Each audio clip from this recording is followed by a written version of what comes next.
Hello everyone.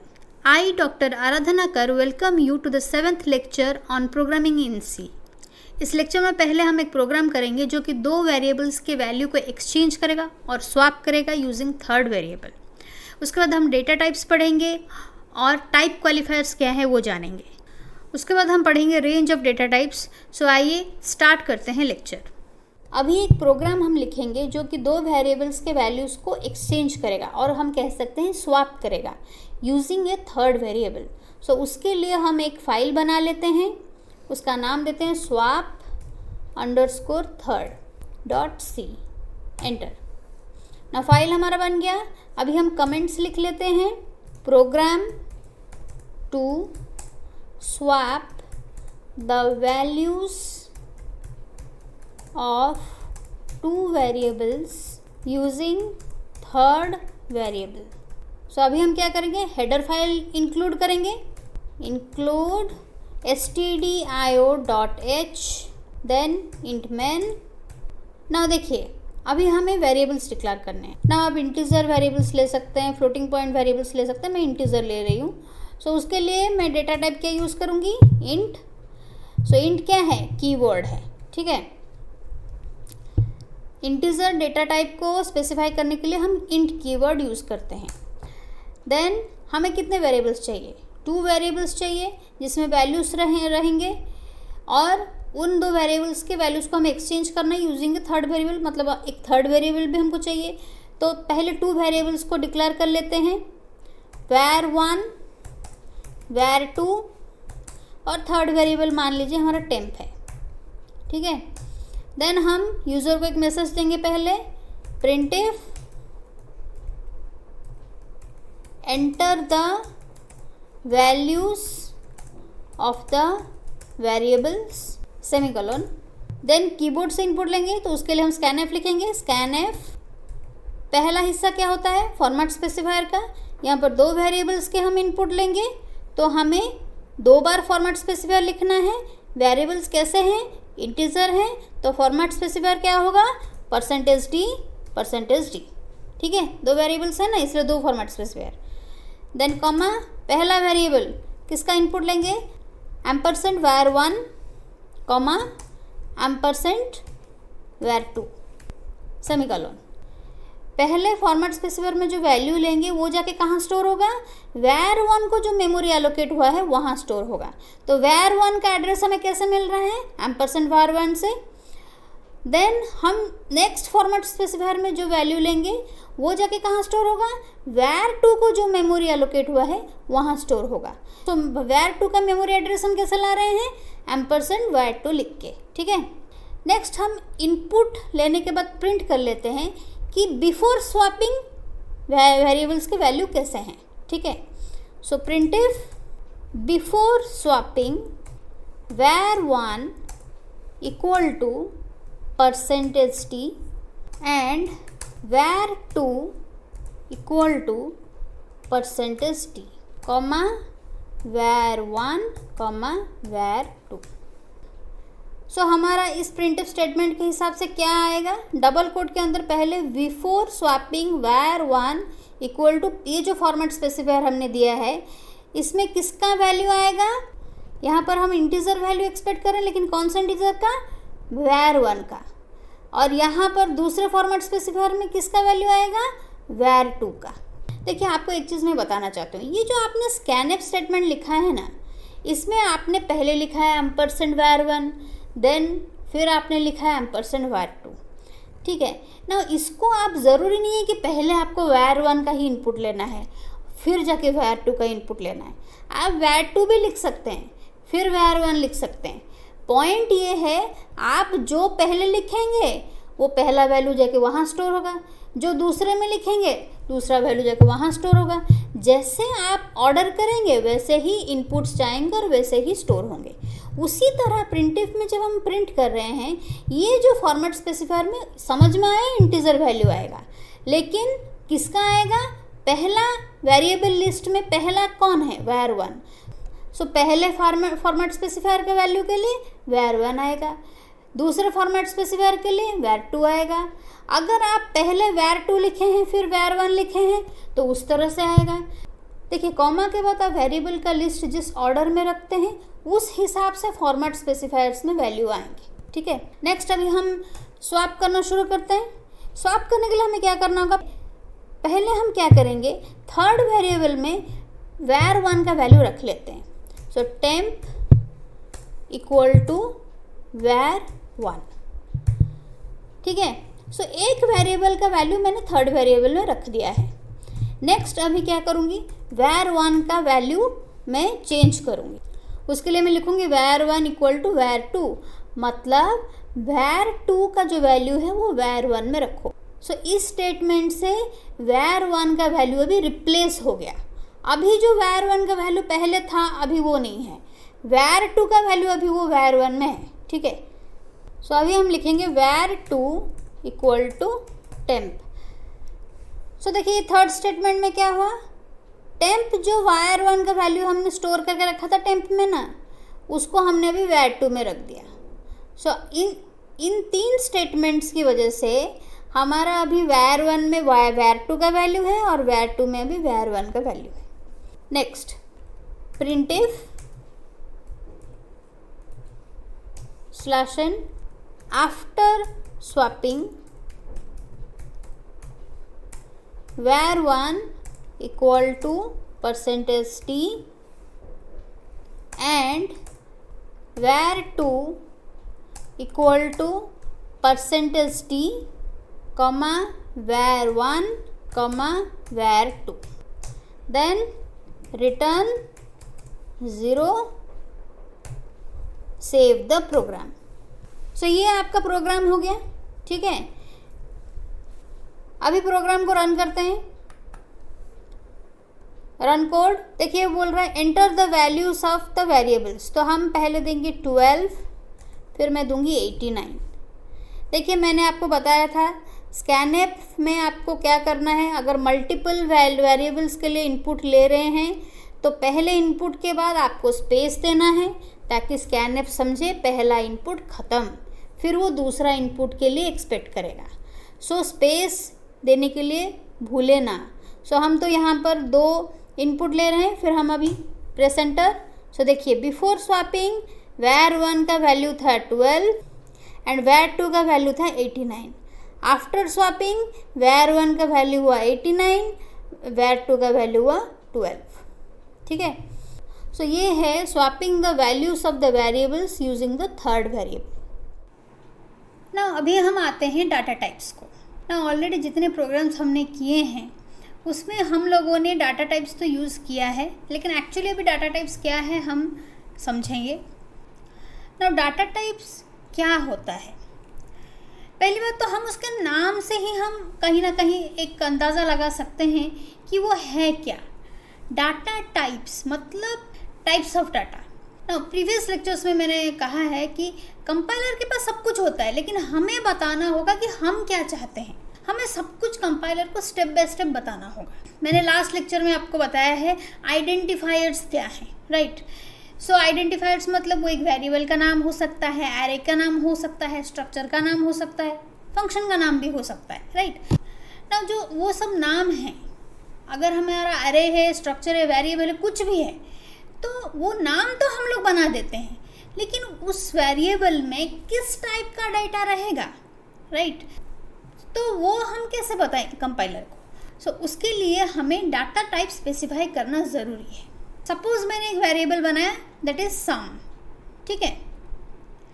Now some में किस type का डाटा रहेगा, देखिए सम का मतलब हमें हमारे इंग्लिश डिक्शनरी में होगा, कंपाइलर को समझ में नहीं आता। हमको उसको बताना है सम एक वेरिएबल है और उसमें किस टाइप का डाटा रहेगा। तो अगर मैं बोल रही हूँ इंटीजर रहेगा तो मैं लिखूँगी इंट। सो ये जो इंट हम लिख रहे हैं ना वो एक कीवर्ड है, मतलब हम डाटा टाइप मेंशन करते हैं with the help of keyword. Keyword मैंने लास्ट लेक्चर में बताया है। नाउ कीवर्ड एक्चुअली क्या होते हैं, उनका मीनिंग ऑलरेडी डिफाइंड है, हम कुछ चेंज नहीं कर सकते, और कीवर्ड सारे स्मॉल लेटर्स में होते हैं। तो एक चीज़ तो हम समझ गए कि डाटा टाइप है क्या। डाटा टाइप बेसिकली हमें टाइप्स ऑफ डाटा बताता है, ठीक है, किस टाइप का डाटा आपका वेरिएबल रखने वाला है। डाटा टाइप सिर्फ आपको डाटा के बारे में नहीं बताता, ये भी बताता है कि ये जो आपका जो सम वेरिएबल आपने डिक्लेयर किया है ना, वो मेमोरी में कितना स्पेस लेगा, क्योंकि हर डेटा टाइप कुछ ना कुछ स्पेस मेमोरी में रिजर्व करता है, ठीक है। सो इंटीजर का साइज़ क्या होता है, या तो 2 और 4, that basically differs from compiler to compiler, ठीक है। कैर जो कि एक कैरेक्टर स्टोर करने के लिए यूज होता है, वो कितना बाइट रिजर्व करता है, 1 byte. Float 4 bytes, double 8 bytes. एक तो है डाटा टाइप हमें ये बताता है किस टाइप का डेटा है, सेकंड ये बताता है कि कितना मेमोरी स्पेस मेमोरी में चाहिए, ठीक है, एक पर्टिकुलर वेरिएबल के लिए। अगर हमने एक वेरिएबल को इंटीजर डिक्लेयर किया है और वो कंपाइलर इंटीजर के लिए 2 बाइट्स लेता है, तो उस वेरिएबल के लिए 2 बाइट्स मेमोरी स्पेस रिजर्व होगा, ठीक है। सो ये एक चीज़ है। तीसरी बात ये भी बताती है, अगर हमें टाइप ऑफ डेटा पता चले ना, हमें टाइप ऑफ ऑपरेशंस पता चल जाएंगे, ठीक है ना। और एक डेटा टाइप है वॉइड, ठीक है। ये सारे डेटा टाइप तो हमें समझ में आ गए। वॉइड का मतलब क्या है, वॉइड का मतलब है एब्सेंस ऑफ वैल्यू, मतलब कुछ नहीं। तो वॉइड क्यों उसको एक डेटा टाइप बोलते हैं और क्यों उसको यूज़ करना, देखिए कभी कभार हमारा कुछ सिनेरियो होता है, जैसे फंक्शन जैसे भी हो एक वैल्यू रिटर्न करेगा, लेकिन अगर हमें एक फंक्शन को वैल्यू नहीं रिटर्न करवाना है तो हमें वॉइड लिखना होगा। जैसे मान लीजिए एक फंक्शन में बहुत सारे पैरामीटर्स हैं, लेकिन अगर हमें एक ऐसा फंक्शन चाहिए जिसमें कोई पैरामीटर्स नहीं चाहिए, तो वहाँ वॉइड यूज़ करेंगे। वॉइड पॉइंटर एक बहुत इंपॉर्टेंट चीज़ है जो कि आप पॉइंटर्स में पढ़ेंगे।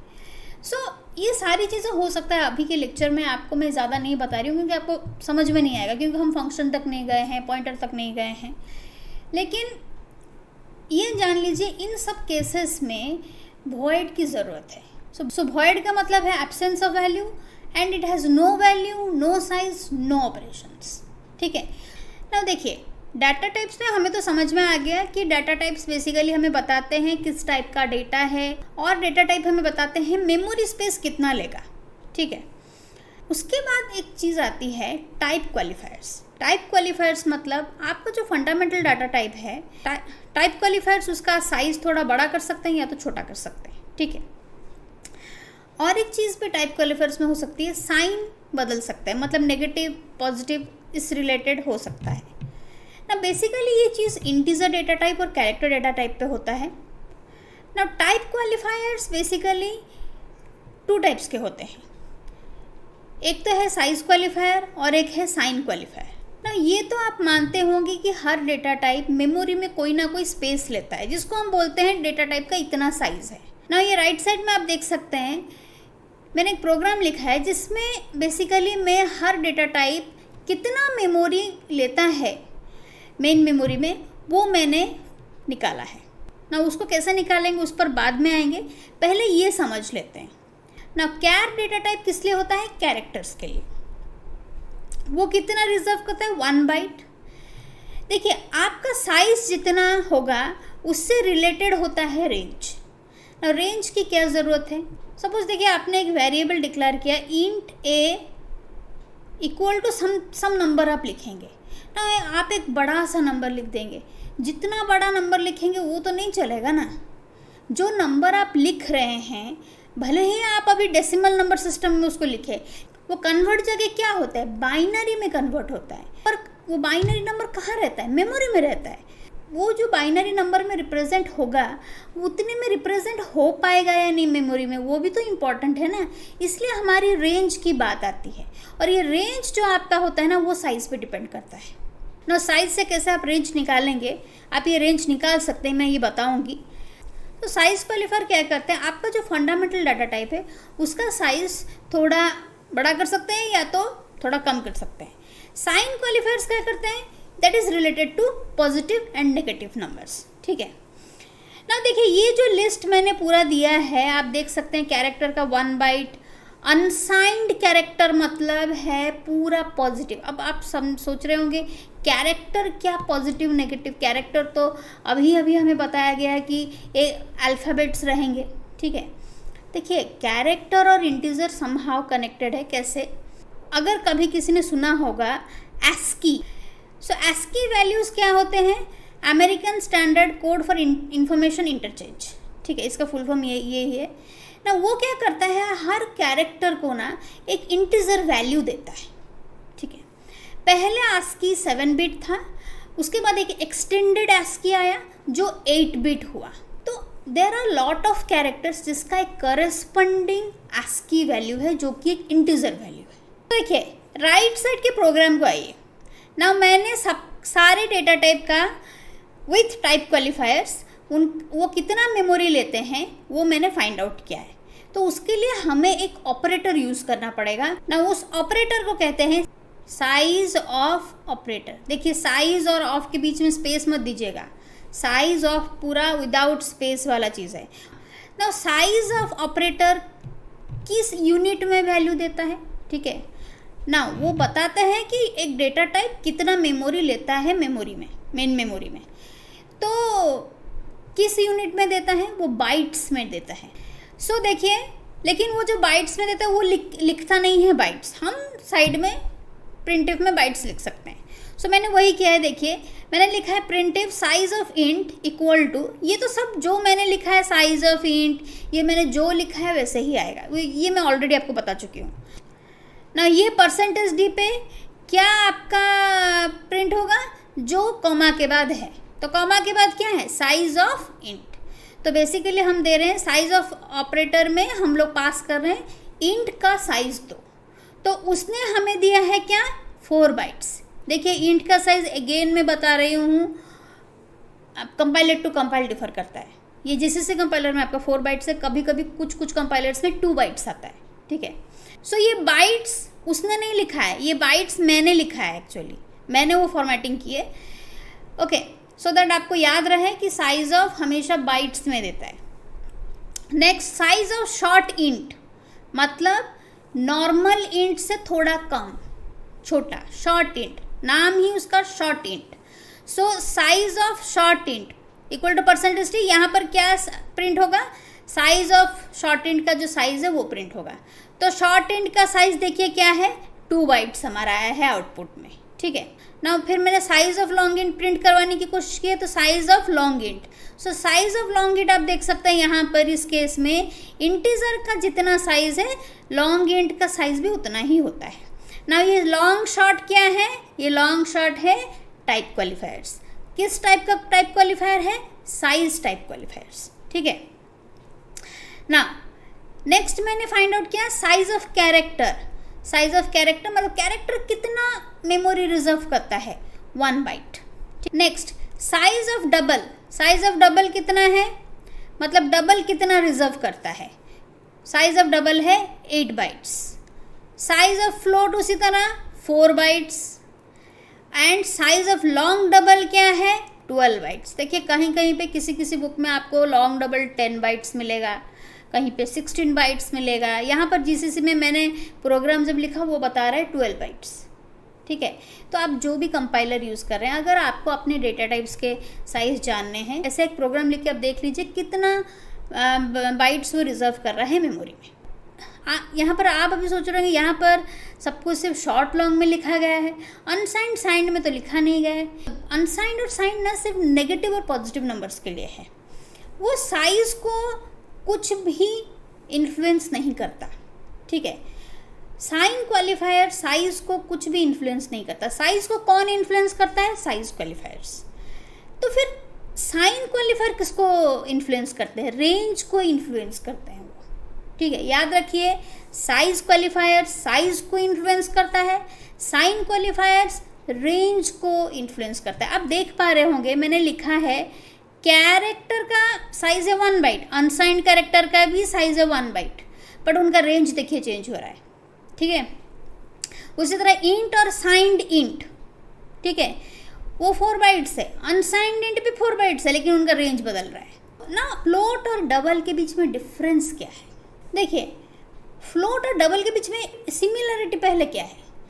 सो फ्लोट और डबल के बीच में सिमिलरिटी ये है, दोनों ही फ्लोटिंग पॉइंट वैल्यूज़ के लिए यूज़ होते हैं।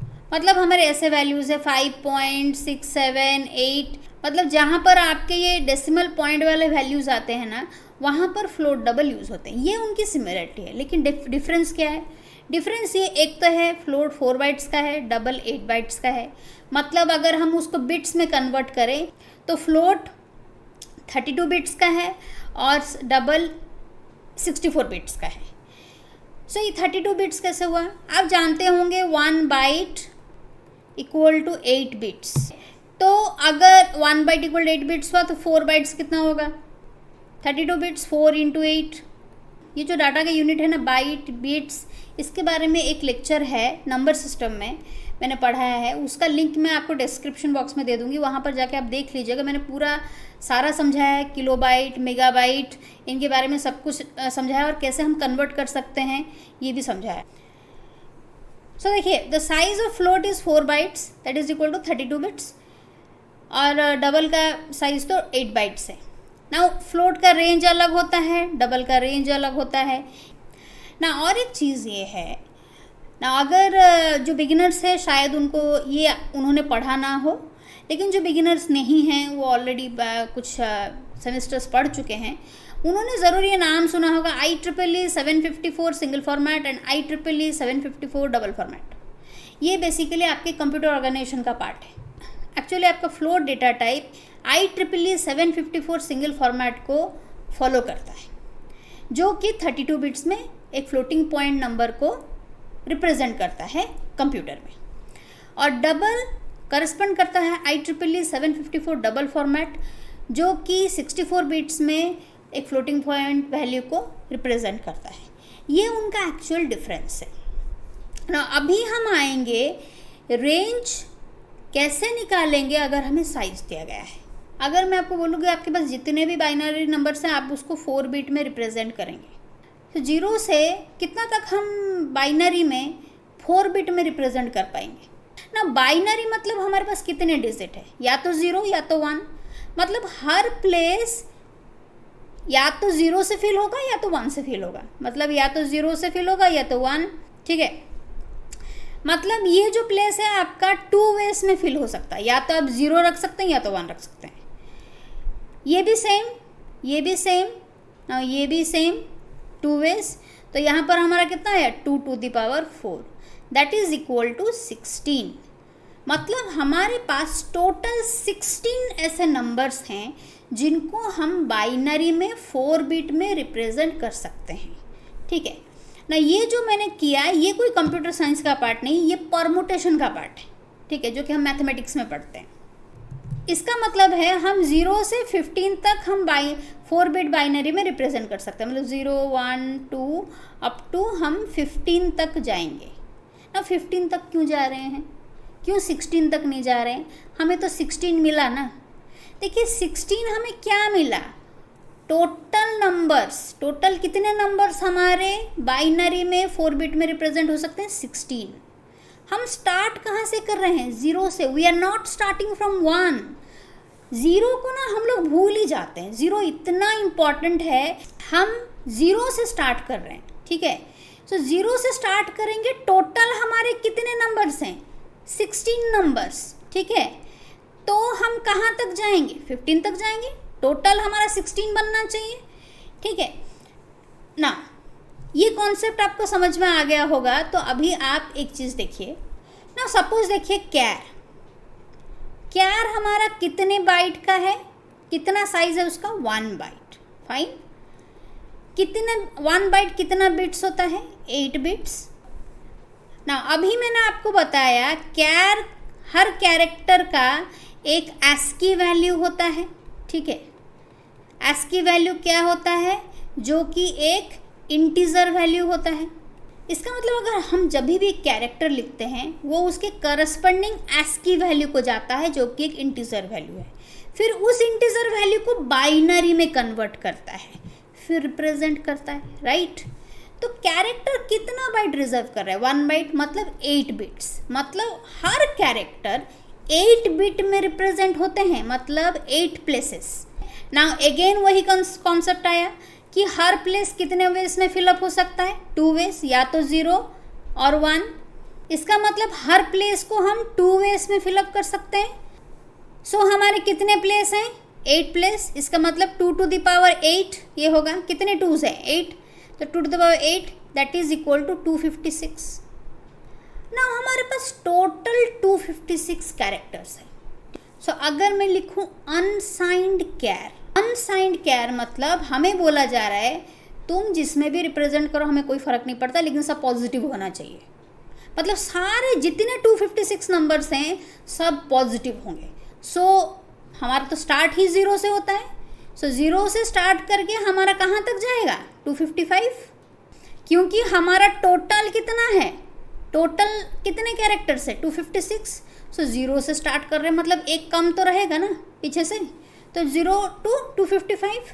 सो देखिए हमारा अनसाइंड कैर का वही रेंज आया है, नहीं 0 to 255। ठीक है, ये तो अनसाइंड कैर के लिए हुआ। जो सिर्फ कैर लिखते हैं सो वो बाय डिफ़ॉल्ट उसको समझता है साइंड। ठीक है, तो साइंड कैरेक्टर मतलब क्या है? नेगेटिव भी होगा पॉजिटिव भी होगा।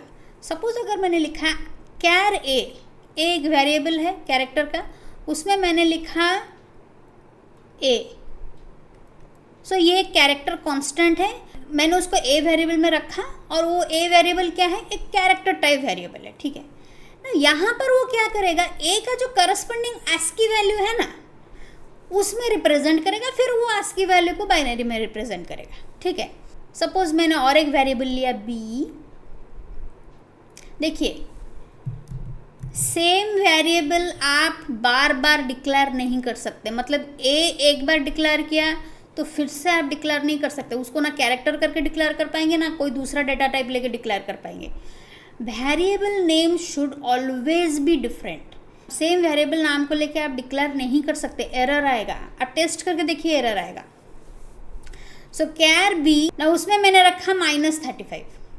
ठीक है, सो अगर मैं उसको प्रिंट करवाना चाहूँ तो प्रिंट होगा या नहीं? ये क्या एरर है? नहीं, बिल्कुल एरर नहीं है। कैरेक्टर में आप कैर डिक्लेयर करके बिल्कुल इंटीजर वैल्यू रख सकते हैं और वो प्रिंट भी होगा। उसको % दे के भी आप प्रिंट करवा सकते हैं। जब भी हम कैर ए लिखते हैं वो बाय डिफ़ॉल्ट साइंड है, मतलब पॉजिटिव नेगेटिव में वो डिवाइड हो जाता है। लेकिन साइन क्वालिफायर साइज़ को तो कोई इन्फ्लुएंस करते नहीं है।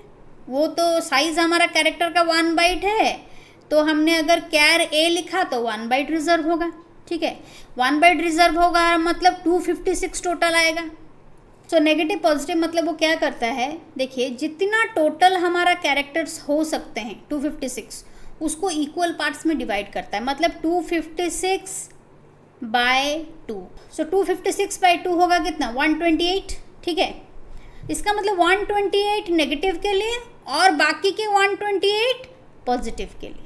ना स्कूल टाइम में जो नंबर लाइन पढ़ा था वो याद कीजिए ना। नंबर लाइन में हमको क्या दिया जा रहा था? बीच में हमारा 0 रह रहा था। 0 कभी नेगेटिव नहीं है। ठीक है ना, अभी हम क्या करेंगे ना, इस साइड, ये साइड नेगेटिव है, ये साइड पॉजिटिव है। इस साइड में हम क्या करेंगे? टोटल 128 को लिखेंगे, मतलब कहाँ से कहाँ तक जाएगा? -1 -2 अप टू -128। ठीक है, ये टोटल 128 हुआ ना। ये यहाँ पर 1 2 अप टू 127, क्योंकि हम 0 से ले रहे हैं ना। सो 0 से ये 127 तक हुआ, तो ये टोटल हुआ कितना? 128। सो मिलके ये कितना हुआ? 256। ठीक है, सिंपल कैर का रेंज क्या है? -128 to 127। देखिए -128 to 127। सो अभी हमने देखा रेंज कैसे साइज़ पे डिपेंड करता है और कैसे हम साइज़ से हम रेंज निकाल भी सकते हैं। तो साइज़ कैसे प्रोग्राम में निकालना ये भी मैंने दिखाया है। तो अगर आपका कोई डाउट हो please drop your doubts in the comment section. Thank you.